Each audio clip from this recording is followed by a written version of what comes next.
परम आदरणीय Mukul Kanitkar ji, professor NS Rathore, vice chancellor Mohanlal Sukhadia विश्वविद्यालय, प्रोफेसर राजेश कोठारी जो कि इस वेबिनार का आयोजन कर रहे हैं, डॉक्टर अमित दोशोरा जिन्होंने मुझे अवसर दिया, इनवाइट किया इस वेबिनार के लिए।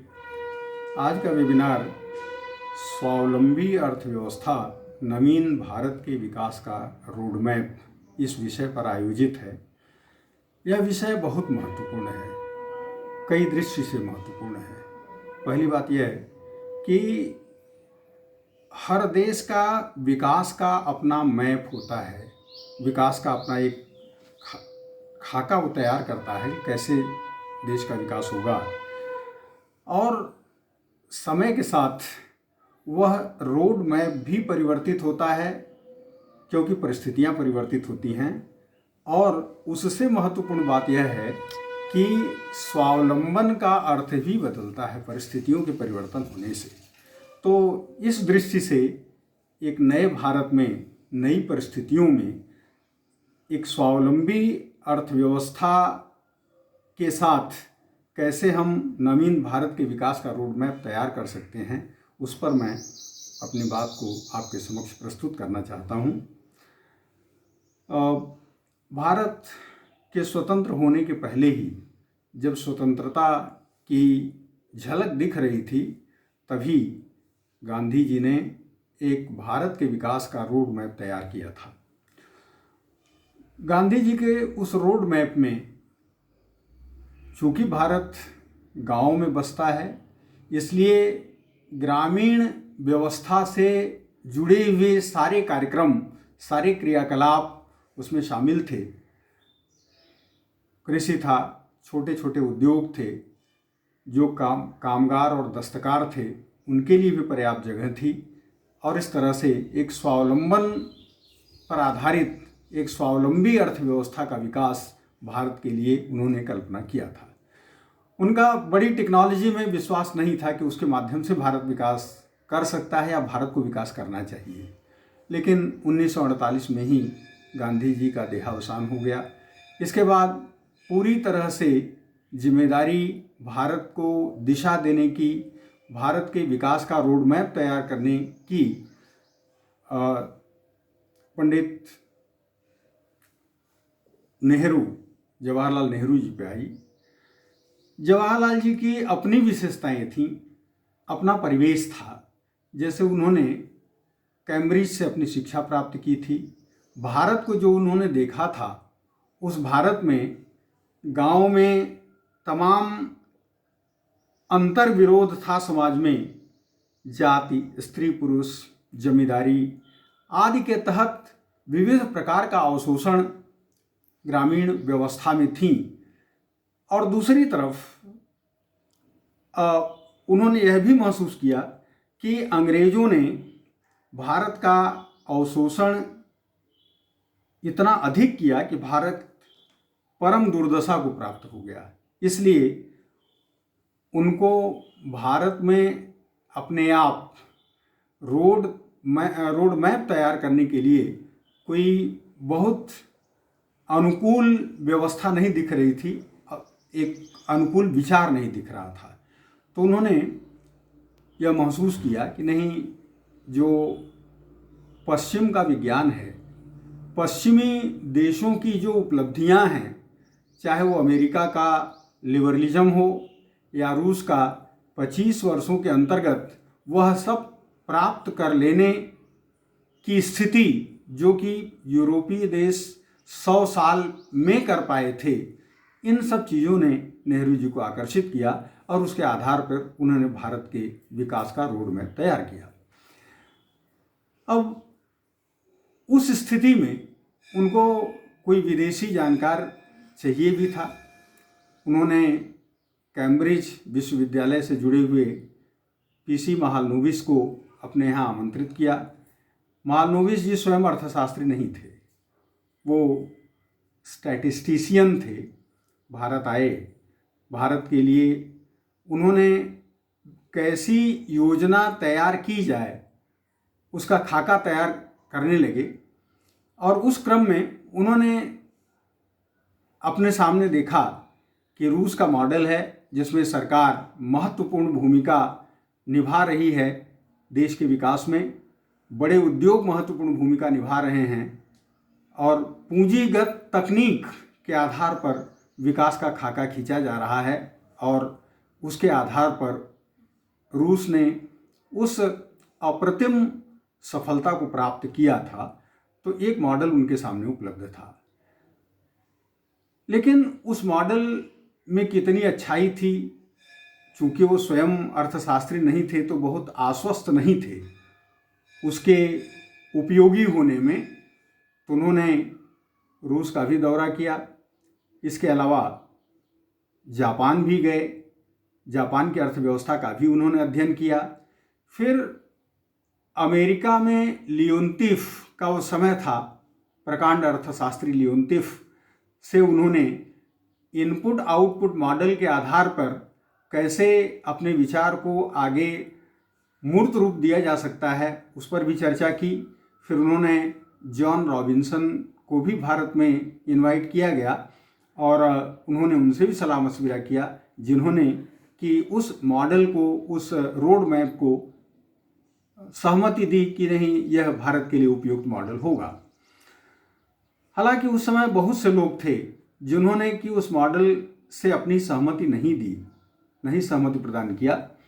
जैसे 50 के दशक में अगर आप देखें तो W.A. लेविस, रैगनर नर्स के अलावा तमाम भारतीय जैसे B.R. शेनाय को अगर आप देखें, जिन्होंने कि उस 24 सदस्यीय अर्थशास्त्रियों की समिति में भी, जिसको कि द्वितीय पंचवर्षीय योजना के दृष्टिकोण पत्र पर विचार करना था और अपना विचार रखना था, उसमें भी उन्होंने एकमात्र 24 में से एकमात्र अर्थशास्त्री थे जिन्होंने उसका विरोध किया था और कहा कि यह भारत के परिस्थिति के अनुकूल नहीं है।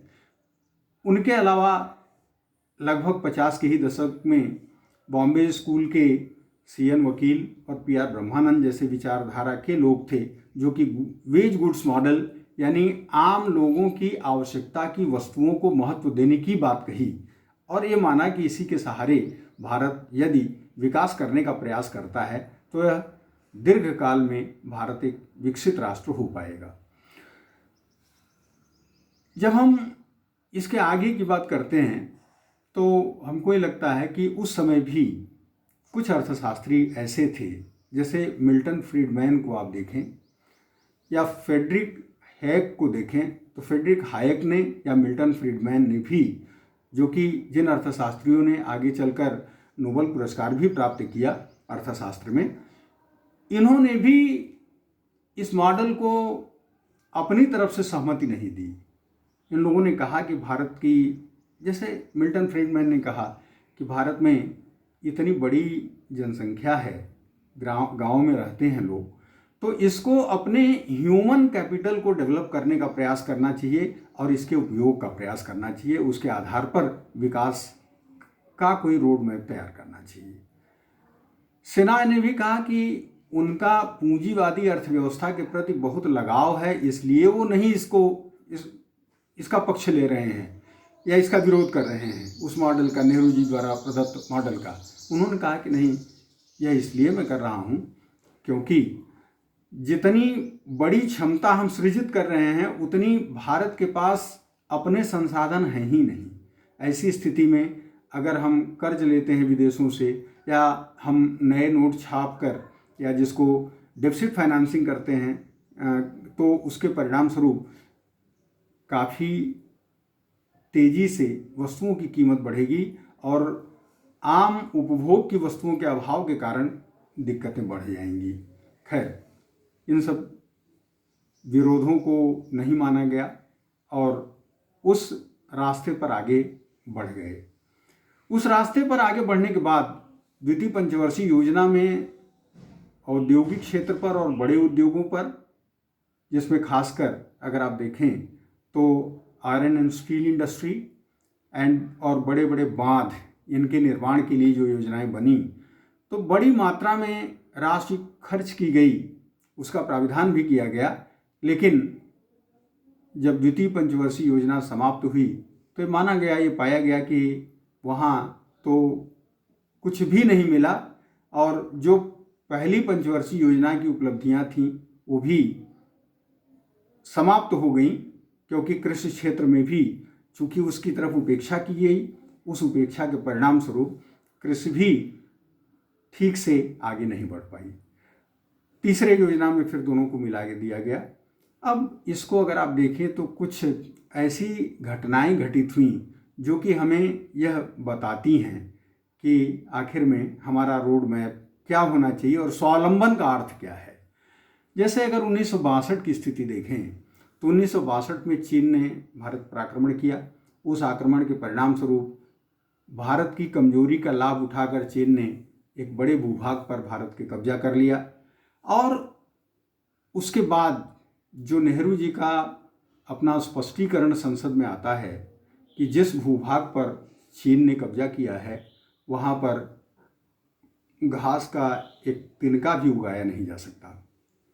यह किसी भी राष्ट्रहित को सोचने वाले व्यक्ति के लिए या राष्ट्रवादी व्यक्ति के लिए परम पीड़ा का विषय हो सकता है, लेकिन उन्होंने अपनी तरफ से तो स्वावलंबन के अंतर्गत केवल हमारी आवश्यकताओं को पूरा करने के लिए वस्तुओं की उपलब्धता पर्याप्त नहीं है, बल्कि राष्ट्र की सुरक्षा का पर्याप्त ध्यान देना, उसकी व्यवस्था को सुनिश्चित करना भी वो स्वावलंबन के अंतर्गत आता है। इस समय की मांग है या समय हमको सीख देता है। दूसरी बात अगर आप देखें तो 1965 का समय आता है। 1965 में भारत और पाकिस्तान का युद्ध होता है। उस युद्ध में हमारे पास चूंकि पर्याप्त मात्रा में खाद्यान्न नहीं था, हम गेहूं का आयात PL 480 के अंतर्गत अमेरिका से करते थे।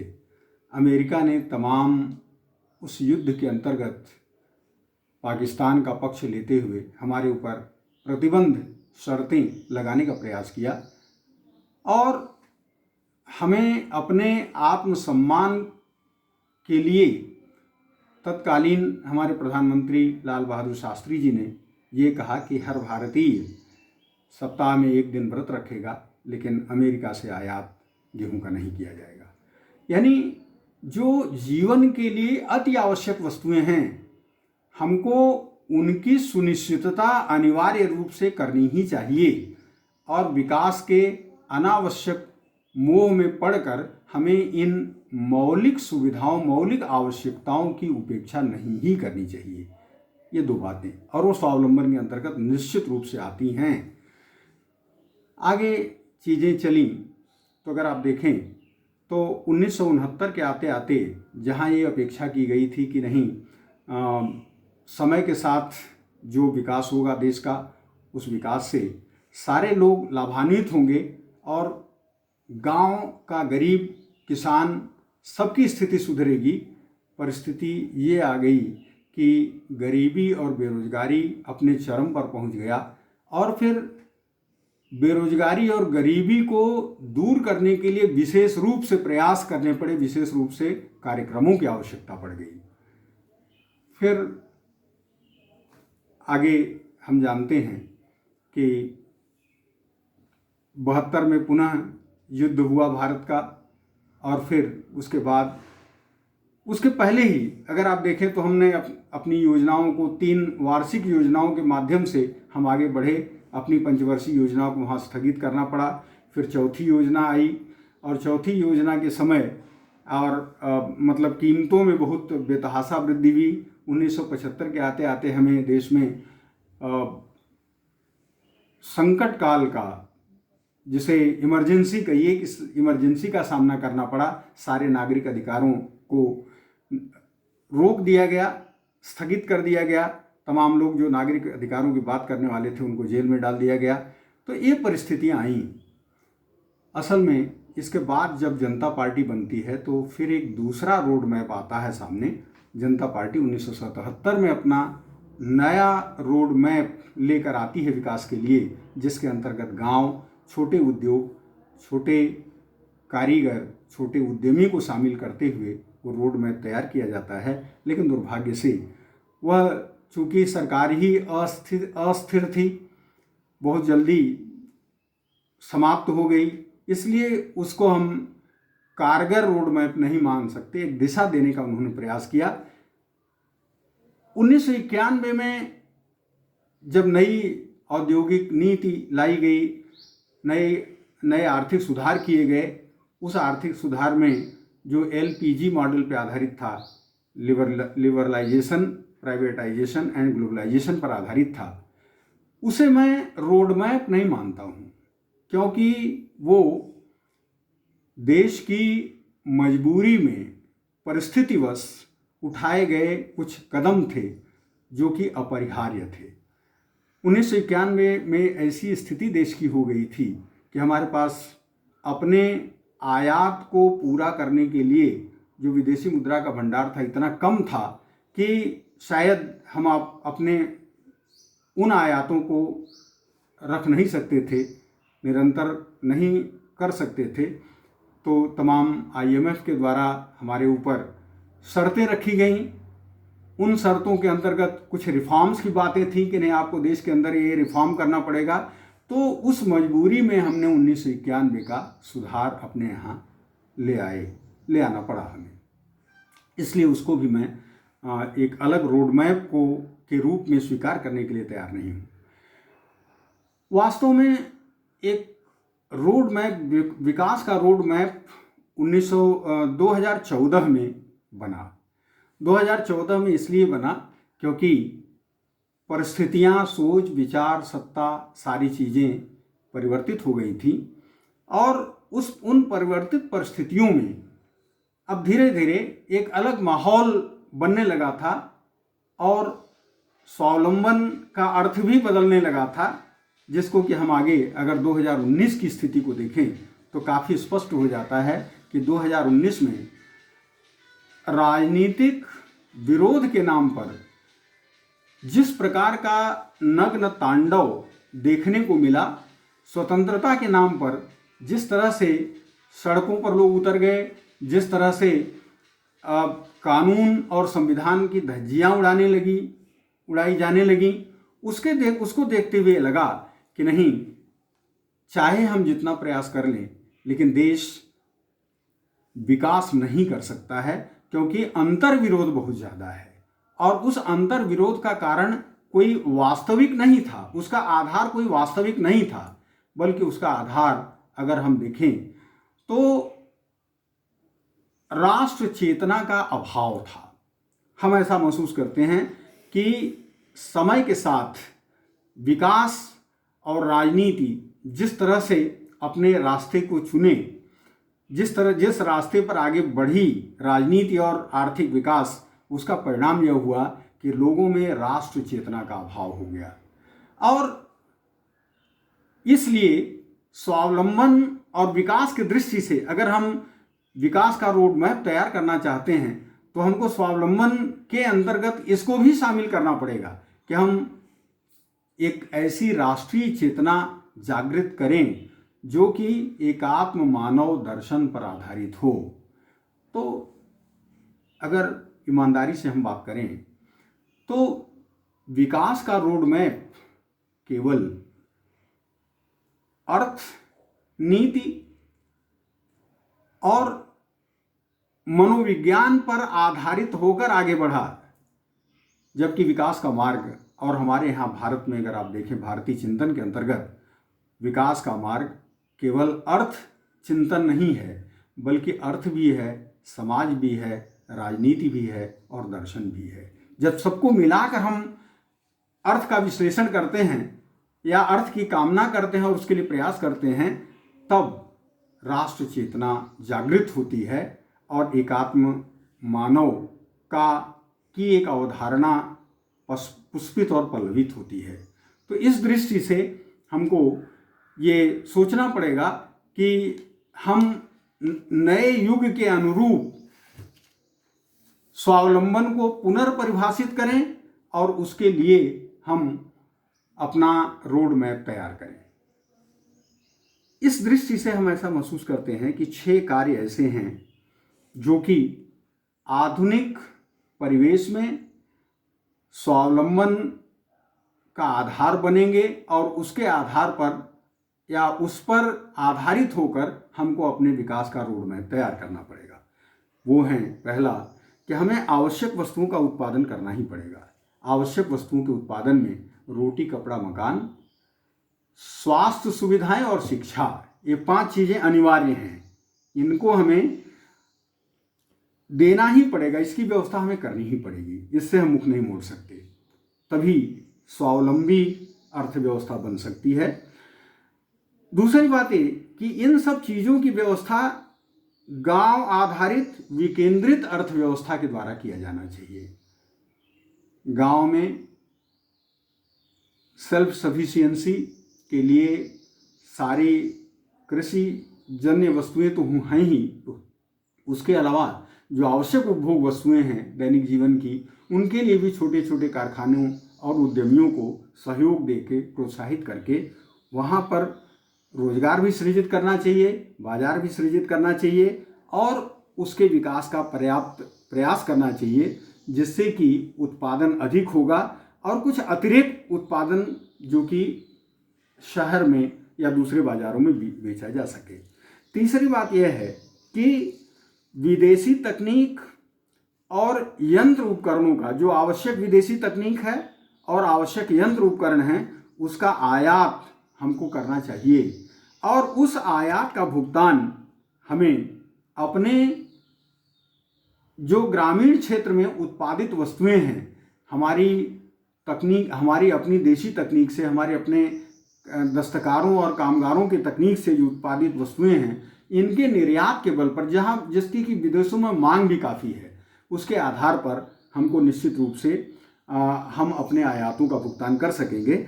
यहीं पर हमारी, अगर आप नेहरू जी की नीति को देखें, क्योंकि वो हर चीज़ देश में बनाना चाहते थे और जो चीज़ आवश्यक रूप से देश में बनना चाहिए, जहाँ की हमारी क्षमता का उपयोग हो सकता था, उसकी उन्होंने उपेक्षा कर दिया।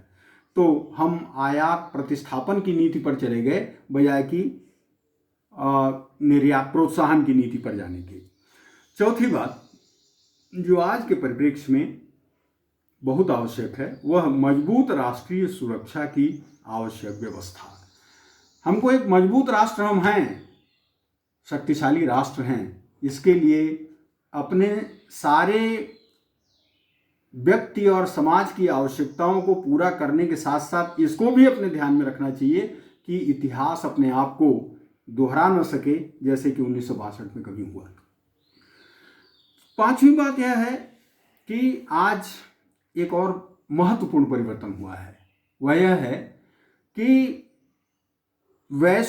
वैश्विक परिवेश में आपको अपने देश का प्रभाव साबित करना पड़ेगा और इसके लिए प्रभावशाली कूटनीति द्वारा आपको वैश्विक प्रभाव यानी राष्ट्र की मजबूत छवि निर्मित करना पड़ेगा, उसको स्थापित करना पड़ेगा, जिससे कि विश्व के अन्य देश आपको महसूस करें। यह हमारी जो इधर बीच कुछ गतिविधियां हैं, राजनीतिक गतिविधियां हैं, कूटनीति, राजनीतिक कूटनीति है, वैश्विक कूटनीति है, उसमें हमने सफलता जो प्राप्त किया है और भारत का जिस तरह से प्रभाव बढ़ा है, और खासकर अगर आप देखें तो इस कोरोना के समय में तो जिस तरह से भारत को लोग यह कहते रहे कि साधन विहीन देश है, जिस तरह से तमाम देशों को वह मेडिकल सुविधाओं का निर्यात करता रहा और लोग भारत से अपेक्षा करते रहे, निश्चित रूप से भारत ने विश्व में अपने आप को कूटनीतिक रूप से अपनी क्षमता का लोहा मनवाया है और यह आज के विश्व में, आज के वैश्विक परिवेश में किसी देश के स्वावलंबन का यह भी एक घटक है, उसका एक अंग है, इसको भी स्वावलंबन में शामिल किया जाना चाहिए। और अंत में जो बातें मैंने आपसे कहा कि राष्ट्रीय चेतना की कमी होती जा रही है समय के साथ, हमें एकात्म मानव प्रणीत राष्ट्रीय चेतना का जागरण करना पड़ेगा, जिसमें हम राज्य, समाज, व्यक्ति, पंथ सब में एकात्मता स्थापित कर सके, लोगों तक यह संदेश पहुंच सके, लोग मन से, दिल से इस बात का विश्वास कर सकें, इस बात को महसूस कर सकें, इसकी वास्तविकता का उन्हें भान हो सके कि यह देश है, यह राष्ट्र है तो हम सब लोग हैं। इसी में हम पूजा पाठ भी अपना करेंगे, इसी में हम अपने को विकसित भी करेंगे, क्योंकि हमारे सारे सुख सुविधाओं और आवश्यकताओं की संतुष्टि तो यहीं से हो रही है। तो ऐसी छोटी चीज़ों को लेकर, जिससे कि राष्ट्र विघटन के किनारे के कगार पर खड़ा हो जाता हो, ऐसी सोचों को दूर करने के लिए कुछ हमें दंड नीति का भी प्रयोग करना पड़ सकता है इसके लिए। और साथ ही साथ प्रमुख रूप से हमें अपने शिक्षा का, संस्कार युक्त शिक्षा, जो हमारी भारत की गरिमामयी, जो हमारा चिंतन रहा है और हमारा जो फिलॉसफी रही है, हमारी जो सोच की धारा रही है, यह उससे मेल खाता है। तो अगर हम अपनी राष्ट्रीय चेतना का जागरण करेंगे तो वह राष्ट्रीय चेतना का जागरण भी स्वावलंबन के अंतर्गत शामिल किया जाना चाहिए। इन 6 चीज़ों को अगर हम स्वावलंबन में शामिल करते हैं और उसके अनुसार हम अपनी नीतियों को तय करते हुए अपना रोड मैप, आगे के नए भारत के विकास के रोड मैप की तैयारी करते हैं, तो हमको लगता है कि हम वास्तव में एक बड़ा काम कर पाएंगे और एक सही दिशा जो हमसे अपेक्षित है हम दे पाएंगे। इस वेबिनार में मुझे सहभागिता के लिए आमंत्रित करने और अवसर देने के लिए मैं पुनः आप सब लोगों का बहुत बहुत आभार व्यक्त करता हूँ। धन्यवाद।